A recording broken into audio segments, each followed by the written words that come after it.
All right, and welcome back to the Gulf Coast Growth Show virtual edition. I'm your host, Jason Lee. Again, my co-host, Clint Aiken. We're out of the studio right now, so we're having to pivot and do a few things differently, but we are excited to have Victor Ortega from Covestro on today. I'm going to introduce Victor a little more formally here in a moment, let him give you his background.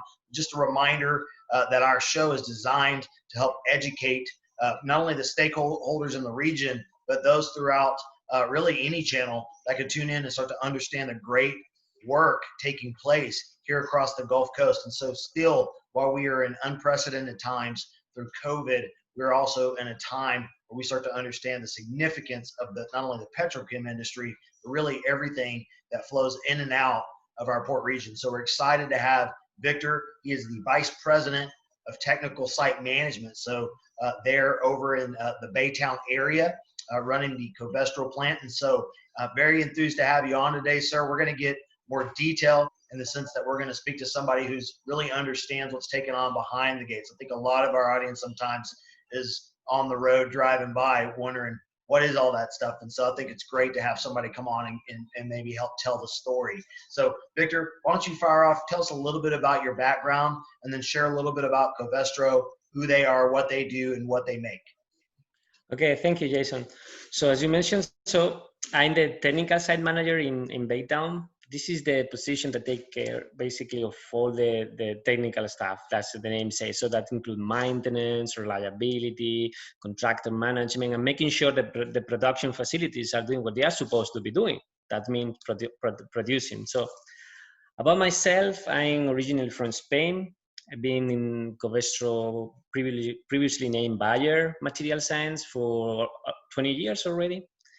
And 10 out of these 20 years has been here in the Houston area, so in different positions. For the last 4 years, I'm being in the capacity, and today I'm running the show for the technical part of the site. So Covestro, you mentioned, is located in Baytown since the early 70s. So we are a long partnering in the community there. So we produce basically materials. We are in the material business. We are not so much on oil and gas. We produce material, polyurethanes, polycarbonates, coatings, adhesives. So a lot of applications that you see every day in your car, in your refrigerators, in your isolation for your house. So all these kind of things are being produced from Baytown, actually. And we have the biggest manufacturing site here for the whole region. And we are around, I would say around 2,000 people, including 1,100 Covestro and around 900 contractors that we spend every day there in the plant. Wow, that's amazing. So, and I think a lot of people lose sight. So they hear oil and gas and they just think what goes into my car to make it move, but they forget that more than the refineries for gas, there's a lot more refineries that are putting the things that we have, the computer screen that I'm looking at, the computer that I'm working on, the water bottle in my fridge. A lot of that stuff's being made out there at Covestro, or products or things are being created out there at Covestro that go into all of these things. That's absolutely pretty amazing. So let me ask you this. I know we're going to talk shortly about a few other things. Could you give us some insight into, I think people look at the economy or what's taking place, and then they, I think historically in Houston, we have a bad habit of just looking at price of oil and then thinking that's where it ends. But there's a lot more to it, especially in downstream with the chemical side of things. What has this meant from a chemical perspective? Are you guys operating as normal? I mean, we'll talk separately about COVID, but I mean, is there still just a plastics and needs and production and manufacturing and even logistics with the changes and things happening around the economies across globally? What are you seeing in the chemical business as far as that's concerned? So Jason, our biggest outlet for product, it goes to the auto manufacturer, to construction, to appliance. So obviously, beginning of the year, first quarter, we saw a dip in the orders. So our production has to go down to the point that some of our facilities went down to 60% rates. Okay. So obviously, as the country has been opening up, we've seen orders from automobile industry going up, and we are right now we're almost at full capacity. So we Oh, have great. a dip, okay, that lasted for this quarter, but we are going up, and we are very optimistic that this is going to stay like this for the rest of the year. Nobody knows, obviously, because everything is changing so quick. Yeah, it But does. we haven't seen such a big impact to say, okay, we have to shut down everything. We have to send people home. Not that didn't happen. We never stop our facilities. Okay.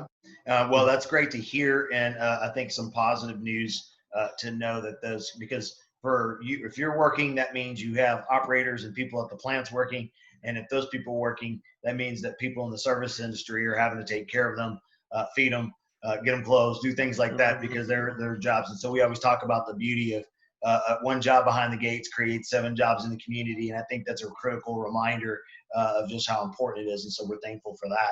Now, a lot of our audience, everyone's always wondering. We have a diverse group, so there's people who tune in who are at the at every level, and so a lot of times I think people are scratching their heads and they want to know, especially vendors and things like that. What is the procurement or what does procurement feel like right now in this environment, and how do people get involved with you guys? I mean, I know you're not directly related to procurement, so we don't have to dive into the details, but maybe you could fly over the top of it and tell us a little bit about what that feels like for somebody who's tuning in and has always said, how do I get connected to Covestro, right? They're wanting to know, right? They want to have their business be successful, and they want to figure out how to work with you. So maybe you could give us a couple of tips and tricks or something. Okay, there's always opportunities. So obviously, there's always projects coming up. There's always new contracts that we renew. There's always opportunities. So the best way to get in touch with us, obviously, is through relationship. Knocking on the cold door is always a difficult way of starting business. So we develop our relationship with all of our providers over years. Sometimes they're doing business with us, some other times they are not, but we have the relationship. That's the most important thing. So I encourage everybody to start the relationship. So in some cases, especially when we start with projects, because project is where we have probably the biggest rotation of vendors, this is a great opportunity to start doing business long term. During this time, we obviously haven't had a lot of new projects started. We still have projects. Obviously, we still have our vendors coming up to the plant, besides the regular maintenance and services. So even though the business has slowed down on that part of the plant, we still are open to bids. We're still looking for projects to be constructed. So the long-term relationships, as I mentioned, is the key for turnarounds, for maintenance, for other types of services. Where we've been struggling during this time is with the material side of that. So nobody was ready for that. Trying to get masks, supplies at the very beginning was pretty much a headache. Right. So now is obviously under control. Everybody just settled down there, and we are moving toward materials that are impacted by COVID. Think about big machines, think about valves, especially specialty equipment. So they are now, it's more important than ever to have alternatives to the machines or to the valves and equipment that we are usually getting, because they are impacted in COVID. So something coming from Europe, something coming from China. That's where we actively looking for replacement equipment. So that's an opportunity as well.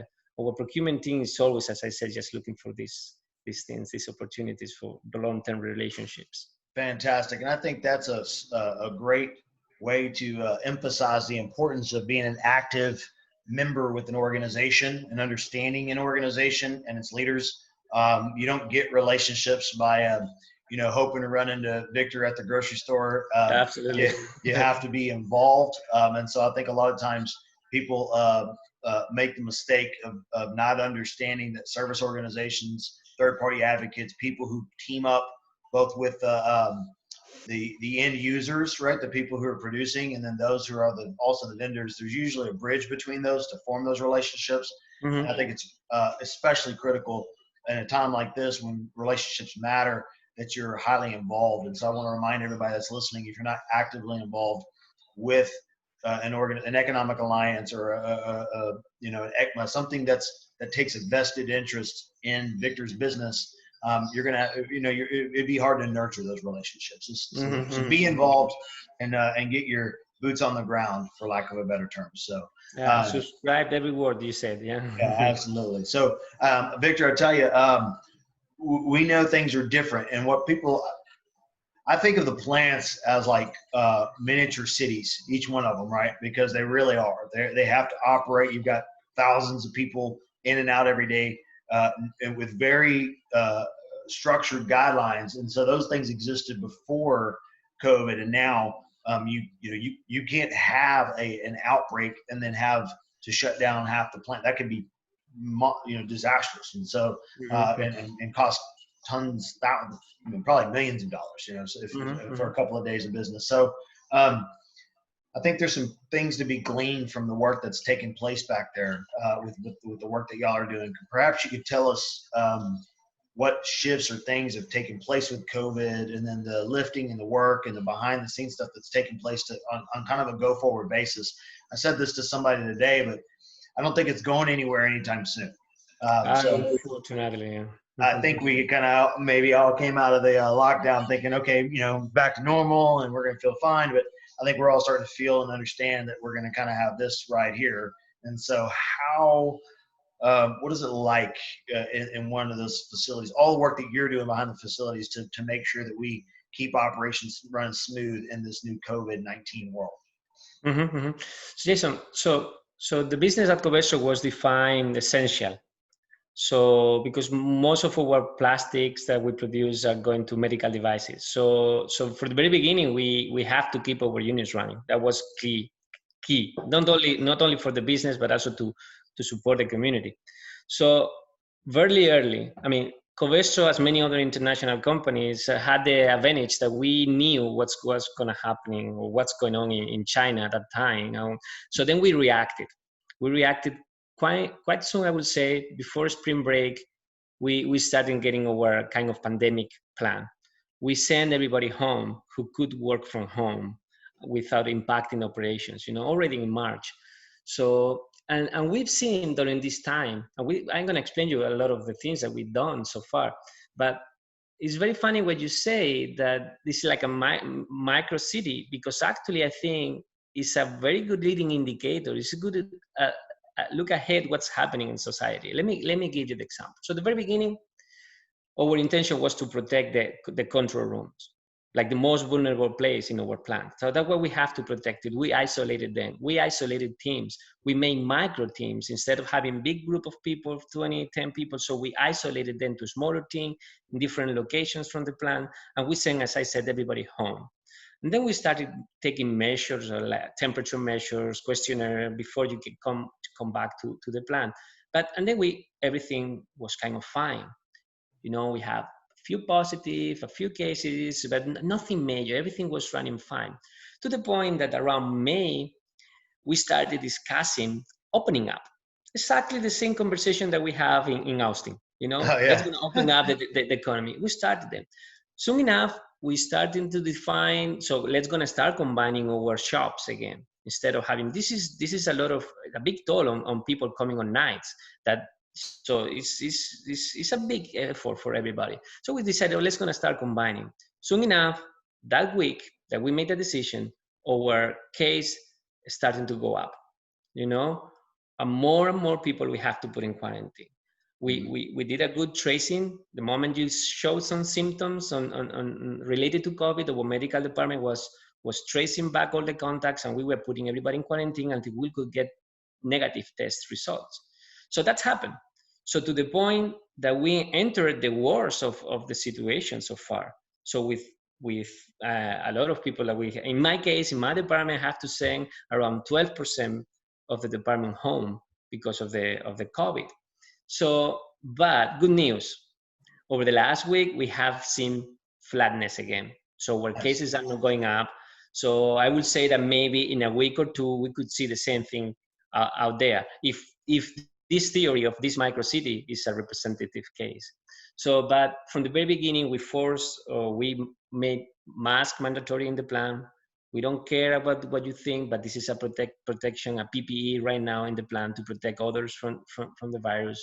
And we've been doing this kind of things, social distancing, but it's a challenge. Let me tell you, it's a challenge when you also have a heat advisory, getting the cool down stations, getting people to have some rest and maintaining isolation is the distancing is quite a challenge. But so far, I can say we haven't shut down anything because of us, because of people availability, because of the virus. So this is a great successful story for us. And now that production is picking up and going back to normalcy, is a success. I can tell you that I think, talking to my peers, most of the companies around the area have seen the same thing. Because we are keeping probably better tight control on everybody's health that out there. I think we are kind of a representation. Well, I think what you're starting to see too is the employee making more conscious decisions on their own time, and so we at first I think we maybe we instinctively go, I'm out of a cage, and we go running around, and then all of a sudden we realize, okay, perhaps this is something that won't be gone tomorrow. Perhaps it wasn't it is a very real thing, but also at the same time, I can't afford to be sick and miss work. I can't afford to be out and not lead my team. A lot of the things that I really value and appreciate about not only your organization and the rest of the organizations is the camaraderie and collaboration that it takes to run one of those units. So you develop a personal level of ownership, right? If I'm in this job and if I miss this job, I know my partner's got to step up and work extra, and so there, I've seen that with all. I've got a lot of clients that are in the petrochem facilities and things, and so I see this kind of we're all in this together mentality, and then it permeates throughout everything. And so I think what you just said was a great example. I wish I hope we can pick up the camaraderie, collaborative, we're all in this together mindset from the plants and duplicate that everywhere, because it really does require that type of diligence, right?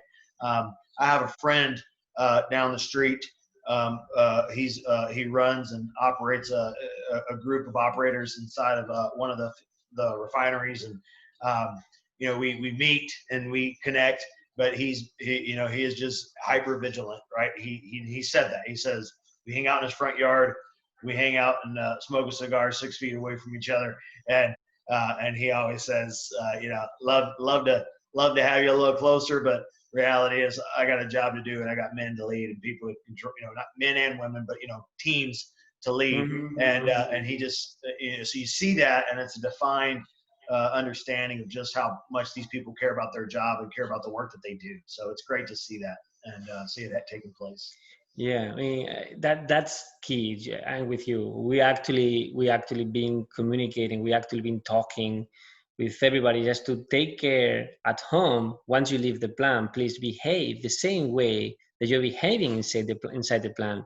As you say, friendships, camaraderie.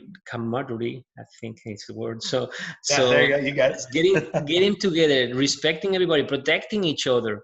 Using your PPEs. So please try to behave the same way once you leave the plant. This is something very funny, that once you get into the plant, you change automatically your mindset to protect yourself and protect your colleagues.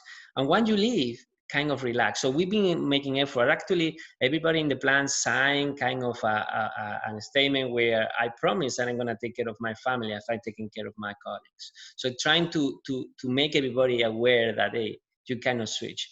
Please behave everywhere the same way, and we will together stop this mess. Yeah.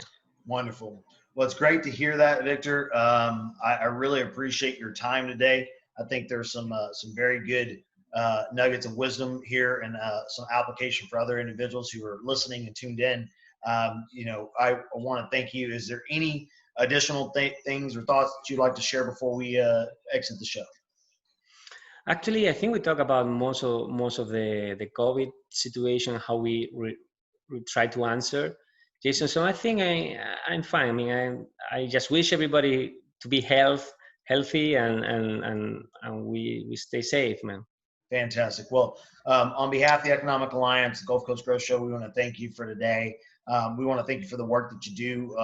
Really, we know that the amount of jobs and opportunities created by Covestro and leaders like yourself, and then protecting them, keeping them safe, keeping the doors operating, the gates open in and out, so people can come in and do their jobs is just hypercritical to our region, and we appreciate that. So again, for the audience, stay tuned in regularly. We are going to have multiple guests on, similar to Victor, telling the story, telling the truth, giving you, what I would consider real news about what's taking place and what's really happening in the industry. And this industry is similar to what Victor just described. These are micro cities that are great definitions of the type of vigilance and leadership and control and support that people have to take to go out and make things happen in the world. And so we want to thank you for tuning in. You can always go to our YouTube channel, LinkedIn, Facebook page. You can go to Economic Alliance Houston Port Region's